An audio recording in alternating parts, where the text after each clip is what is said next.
The AFL is in damage control after a groping incident was caught on tape showing several players inappropriately touching another teammate. This report from 10 News will bring you up to speed. Nick Vlaustin is a Richmond star. Richmond's number one, Nick Vlaustin. A two-time premiership winner. But after Tuesday's win on the Gold Coast against the Brisbane Lions, the broadcast camera catches him reaching towards teammate Mabior Chol and apparently jamming a finger in his anus. Chol appears shocked. He's no longer clapping along with the team, but instead tries to make distance from Vlaustin, only for Vlaustin to pepper him with hits to his genitals. On camera, after Tuesday's game, we counted 8 hits to the genitals by Vlaustin against Mabior Chol. And just the week before, Chol endured similar treatment from another premiership teammate, Jaden Short. Chol appears to tell Short to back off, only to cop another flick below the belt.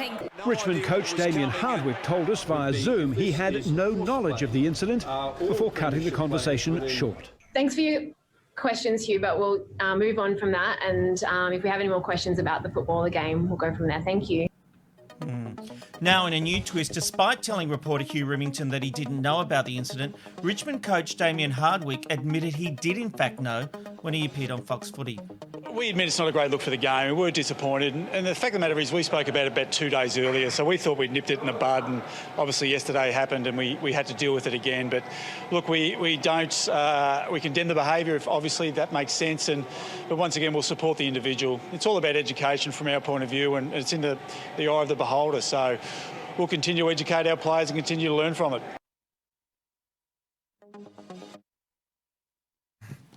A bit to unpack here, Robert. Not only has he lied to the media and tried to cover this up, but the coach is saying this behaviour is in the eye of the beholder. Is there any doubt this black man, has been targeted by his teammates?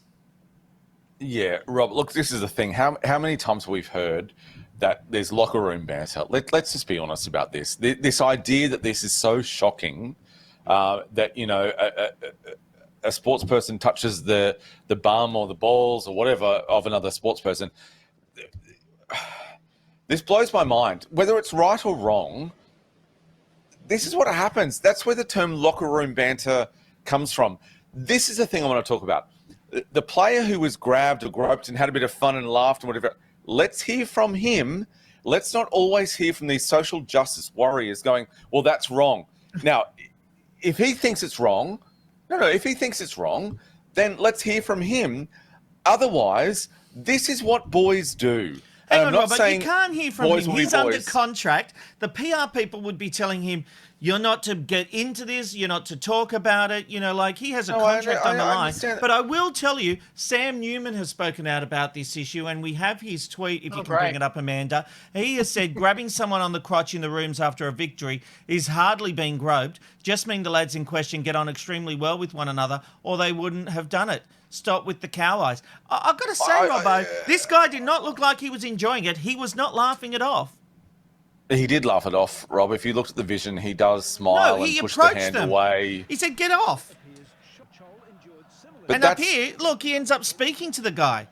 Like he's in the locker room. He's trying not to be, you know, he's trying not to. He does it again. I'm not saying that this behaviour is correct, but for Christ's sake, if you've spent any time with straight male sports stars, they do this thing to each other. It's an old joke. If this player in question was actually upset about it, then if I was the head of that team, I would get him out there and say I was upset about it. I would do that.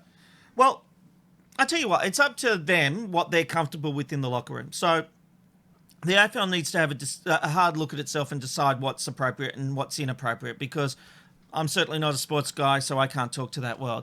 But I mean, that's the culture of this. This is the culture of playing sport, and I have to agree with Robbo on this, and that is that this animalistic behaviour that happens more often in sport than anywhere else seems to have been acceptable, and it seems to be this natural thing.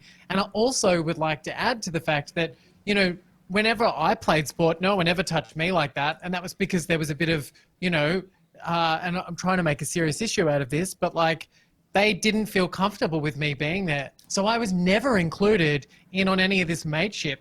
Not to say that I needed my testicles touched or that I would have been upset about it, but you know what I'm saying is that there is a culture amongst the players that get along together, that's kind of the banter that they have. So you either need to say it's a professional league and and none of this animalistic behaviour that happens in minor leagues is allowed and make it a general rule. All right. Or then the AFL has to say this is acceptable behaviour. They have to make a decision, because my biggest issue here is if they say between the players all agree that this is okay, then that's consenting adults and no dramas. But my issue is the coach owes Hugh Ribbington an apology. And shouldn't the AFL take action against him for lying? He's not exactly setting a good example, is he? He was asked a direct question and he lied. Then he later admitted about the fact he lied. Shouldn't he be suspended? Wait. Should this coach be held up and crucified for the culture that has happened? The culture that has happened since the dawn of time in men's sport. Now, that's not my issue. Been jokes. My issue is the AFL is trying to run a clean game where, it's all above board. And the moment a journalist asks a question, their first instinct is to lie about it. Did you know about this assault? No, I did not. This is the first I'm hearing of it. Rob, I agree with you. This is why I think this is really dynamic and robust conversation. I agree with you wholeheartedly. But I just question, because that's the culture, and that's I'm not arguing about the culture. I'm arguing about the cover-up. Okay. I understand that. All right, Angela Lansbury. If that's been, don't just put me down, Ben, because I've got this view. The AFL wants to be held to account and wants to maintain standards. You have a senior member, a coach of one of the biggest teams, sitting there saying and lying to the media to cover up. That's what I want. Rob, that's what I want to ask you. I take your point entirely. I promise you I do. What I want to know, and this is largely a debate. This is not a gotcha question. This is, if you and I were having a couple of drinks, in the backyard or by the pool, we would have this kind of debate. What I want to ask you is, what's that man supposed to do? Because we all know privately, publicly, whatever, that there's this kind of, boy, grab you on the balls, grab you on the, tap you on the ass and all that kind of thing. That's what happens and has happened for so many years, since the dawn of time. I want to know genuinely, and I agree with you as well, what does the coach do when asked a question about that? You be Hugh Rimmington, ask me the question. So, Coach McKnight, you've got a couple of guys who are touching bums, touching balls. They've done this for... men have done this in the locker room since the dawn of time. Is that a bad thing? What does it mean? Look, we became aware of this incident 2 days ago, and we're dealing with it internally. There are a lot of questions to be asked. And, obviously locker rooms are very different to the rest of outside world, but it is something we have to come to grips with what the answer is. But yes, I am aware of it, Hugh. So I guess that's the thing, isn't it, Rob, where you go... Look, we're all aware of the bum tapping, the group showers and all that kind of thing. It comes to a point, I guess, where you've got to, and you've just given me this point, Rob. It comes to a point where you go, oh, when do we need to, adjust our way of life? So for years and years and years in the locker room, we've done that. We've tapped, we've punched, we've picked, whatever. But you're right. If there's cameras in there, should that not be a thing of going, well, you just can't do that anymore, boys? You just can't do it. You are being judged and stuff that, and this is the thing, as cameras want more access, that's a whole other argument. But at the end of the day, this coach lied to the media as part of a cover-up because he wanted to deal with it internally, didn't want it to become public, got caught out. And I think there needs to be disciplinary action against him because he lied to the media. He is not setting the example. So now when one of his players does something wrong, and they lie about it, he can't say to them, you shouldn't have lied about it, because he has done the very same thing. And I think you've got to lead by example.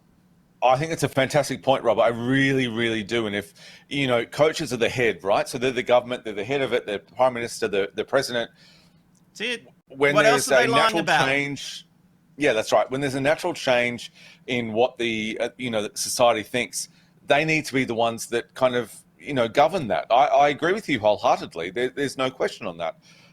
This is a big thing that sport, especially in Australia, needs to address. I agree with you.